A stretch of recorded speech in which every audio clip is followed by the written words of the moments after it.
নমস্কার বন্ধুরা, am2pm কুকিংয়ে সবাইকে স্বাগত জানিয়ে আমি আপনাদের সামনে নতুন আরেকটি রেসিপি নিয়ে চলে এসেছি। আজকে আপনাদেরকে তৈরি করে দেখাবো ছোট মাছের তেল ঝাল রেসিপি। এই রেসিপিটা বানানো কিন্তু খুবই সহজ আর খেতে অনেক ভালো লাগে। তাহলে চলুন বন্ধুরা, আর কথা না বলে রেসিপিটা শুরু করা যাক। ছোট মাছের তেল ঝাল বানানোর জন্য এখানে নিয়ে নিয়েছি 250 গ্রাম ছোট মাছ। এইভাবে কেটে ধুয়ে নিয়ে নিয়েছি। বন্ধুরা, এখানে আছে ছোট মাছের মধ্যে রায়খোর মাছ, পুঁটি মাছ ও ট্যাংরা মাছ। আপনাদের হাতের কাছে যে ছোট মাছ থাকবে সেই ছোট মাছ দিয়ে এই রেসিপিটা তৈরি করতে পারবেন। এখন এই মাছের মধ্যে দিয়ে দিলাম স্বাদ মতো লবণ আর দিয়ে দিলাম সামান্য পরিমাণ হলুদ গুঁড়ো। হলুদ গুঁড়ো আর লবণ মাছের সঙ্গে ভালো মতো এইভাবে মিশিয়ে নিতে হবে। বন্ধুদেরকে সম্পূর্ণ রেসিপিটা দেখার জন্য অনুরোধ রইল। লবণ আর হলুদ মাছের সঙ্গে ভালো মতো মেখে নেওয়া হয়ে গেছে। এখানে ওভেন জ্বালিয়ে ওভেন উপরে একটা কড়াই বসিয়ে দিয়েছি। কড়াই ভালো মতো গরম হয়ে গেছে। কড়াইতে দিয়ে দিলাম পরিমাণ মতো তেল। তেল গরম হয়ে গেলে এখন এই তেলের মধ্যে একে একে লবণ হলুদ মেখে নেওয়া মাছগুলো দিয়ে দিতে হবে। বন্ধুরা, যে কোনো মাছ ভাজার আগে কিন্তু ভালো মতো কড়াই গরম করে নিয়ে তারপর কড়াইতে তেল দিয়ে তেল ভালো মতো গরম হলে তারপর কিন্তু মাছ তেলের মধ্যে দিয়ে ভেজে নিতে হয়। এপিট ওপিট উল্টে পাল্টে মাছগুলো এইরকম কড়া করে ভেজে নিয়েছি। এখন একটা পাত্রে তুলে নিতে হবে। মাছ ভাজার জন্য যে পদ্ধতিটা আমি বলে দিলাম, এই পদ্ধতিতে যদি আপনারা মাছ ভাজেন তাহলে কিন্তু একটা মাছও ভেঙে যাবে না। মাছ একটা পাত্রে তুলে নেওয়া হয়ে গেলে এখন এই মাছ ভাজা তেলের মধ্যে দিয়ে দিলাম আরও 2 চামচ তেল। তেল গরম হয়ে গেলে তেলের মধ্যে দিয়ে দিতে হবে হাফ চামচ কালো জিরা আর দিয়ে দিতে হবে 2টো বড় সাইজের পেঁয়াজ কুচি। পেঁয়াজ এইভাবে নাড়াচাড়া করে হালকা ভেজে নিতে হবে। পেঁয়াজ কিন্তু একেবারে বেশি ভাজার কোনো দরকার নেই। পেঁয়াজ হালকা ভেজে নিয়েছি। এখন এর মধ্যে দিয়ে দিলাম 2টো কাঁচা লঙ্কা। কাঁচা লঙ্কা সব উপকরণের সঙ্গে মিশিয়ে নিয়ে আরও 1 মিনিটের মতো পেঁয়াজ ভেজে নেব। 1 মিনিটের মতো পেঁয়াজ ভেজে নেওয়া হয়ে গেলে এখন এর মধ্যে দিয়ে দিতে হবে হাফ চামচের থেকেও কম হলুদ গুঁড়ো, স্বাদ মতো লবণ। লবণ অবশ্যই আপনাদের স্বাদ মতো দেবেন। হাফ চামচের থেকেও কম কাশ্মীরি লঙ্কা গুঁড়ো। এখন পেঁয়াজের সঙ্গে সব উপকরণ এইভাবে ভালো মতো মিশিয়ে নিতে হবে। বন্ধুরা, আমার কথায় যদি কোনো ভুল ভ্রান্তি হয়ে থাকে তাহলে নিজের ছোট বোন মনে করে আমাকে ক্ষমা করে দেবেন।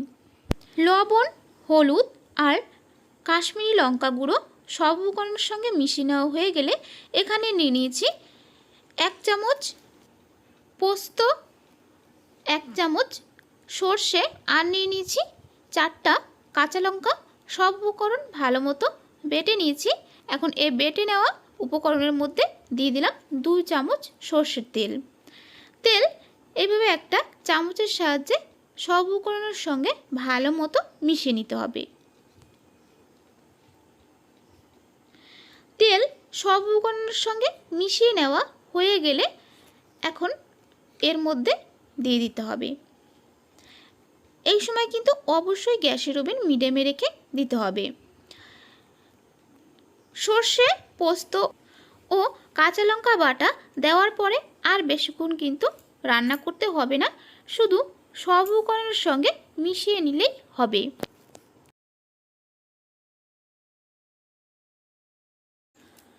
সব উপকরণ ভালো মতো মিশিয়ে নিয়েছি। এখন এর মধ্যে দিয়ে দিতে হবে পরিমাণ মতো জল। বন্ধুরা, যে ব্লেন্ডারের জারে আমি সর্ষে, পোস্ত আর কাঁচা লঙ্কা বেটে নিয়েছিলাম সেই ব্লেন্ডারে জার ধুয়ে আমি দিয়ে দিলাম এর মধ্যে জল। তবে একেবারে কিন্তু বেশি জল দেওয়ার কোনো দরকার নেই।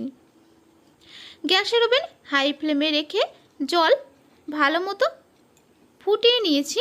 এখন এর মধ্যে দিয়ে দিতে হবে ভেজে নেওয়া মাছ।